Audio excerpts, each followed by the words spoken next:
Η κάθε συνάντηση, εδώ βλέπουμε ένα μικρό δείγμα από την κάθε συνάντηση. Κανονικά οι γονείς κάθονται εδώ με τα παιδιά τους 1 ώρα. Πολύ ωραία. Τα παιδιά έρχονται με χαρά εκεί.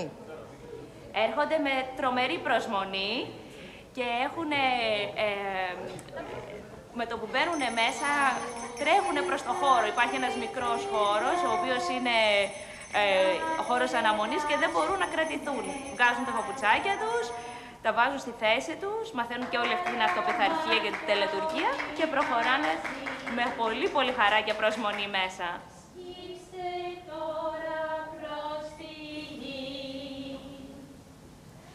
Καλώς ήρθατε, παιδιά, θα περάσουμε καλά. Καλώς ήρθατε στο επίπεδο 4. Το τραγούδι αυτό το λένε κάθε φορά τα παιδάκια με τη δασκάλα τους και αυτή η επανάληψη είναι πολύ σημαντική στην αίσθηση της ασφάλειας και στη μνήμη των παιδιών.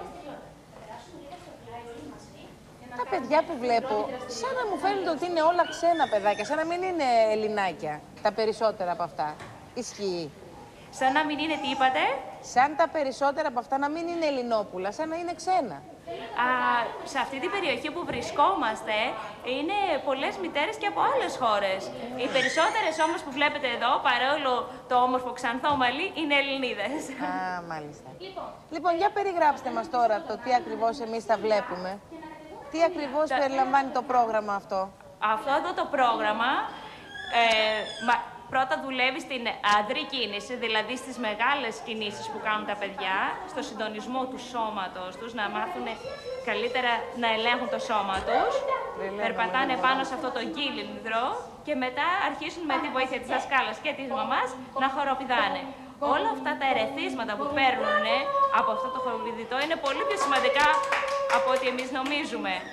Κάθε τι που τα παιδιά νιώθουν αυτή τη στιγμή αποτελεί έναυσμα, σαν να βάζει μπρος το νευρικό σύστημα, το οποίο δημιουργεί συνάψεις και αυτό σημαίνει καινούρια γνώση. Αυτοί που δεν περπατάνε όπως βλέπετε, απλά κυλιούνται πάνω. Μαθαίνουν τα παιδιά να περιμένουν τη σειρά τους, που είναι πολύ σημαντικό για την αυτοσυγκράτηση. Επίσης παρατηρούν τους άλλους και δεν μαθαίνουν μόνο από την ίδια τους την εμπειρία, αλλά και από την παρατήρηση. Ετοιμαζόμαστε και πάμε μαζί και πάμε και...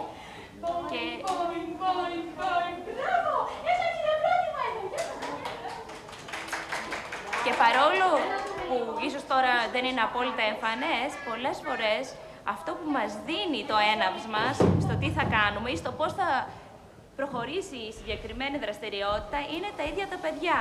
Παίρνουμε από τις ιδέες τους, παίρνουμε από τις προτιμήσεις τους και τις προθέσεις τους. Υπάρχει ελευθερία στην έκφραση. Δεν θέλουμε να δαμάσουμε την φαντασία. Θέλουμε να την αφήσουμε να οριάσει. Πάντως οι γονείς πρέπει πάντοτε να συνοδεύουν τα παιδιά, έτσι δεν είναι? Αν μπορείτε να μου το επαναλάβετε, γιατί σας έχασα για μια στιγμούλα. Ναι, λέω οι γονείς θα πρέπει πάντοτε να συνοδεύουν τα παιδιά και να παραμένουν μαζί τους. Οι μητέρες είναι καθ' όλη τη διάρκεια του προγράμματος, ή ο πατέρας ή η γιαγιά, και για καμία στιγμή δεν φεύγουν από κοντά τους. Μία πατάτα, 2 πατάτες, 3 πατάτες, 4 πατάτες. Κοιτάξτε εδώ πώς οδηγούμαστε σε μια εναλλαγή όπου τα παιδιά δεν φοβούνται, παρόλο που γίνεται αυτή η μεγάλη αλλαγή, κάνουν κάτι ακροβατικό, το οποίο πάλι τους βοηθά σε αυτή την αδρή κίνηση που λέμε, στον συντονισμό του σώματος. Λοιπόν, κυρία Γλινού, να σας ευχαριστήσουμε πάρα πολύ. Και εγώ σας ευχαριστώ. Για την ενημέρωση που μας κάνατε. Να είστε καλά. Θα χαρούμε πολύ να δούμε άλλα παιδάκια εδώ, γιατί πραγματικά είναι πολύ δύσκολο να μεταφέρεις την εμπειρία αν δεν είσαι ο ίδιος μέσα να την νιώσεις ως γονέας και ως παιδί. Σας ευχαριστούμε πολύ για την πρόσκληση. Να είστε καλά. Καλημέρα. Ευχαριστούμε. Και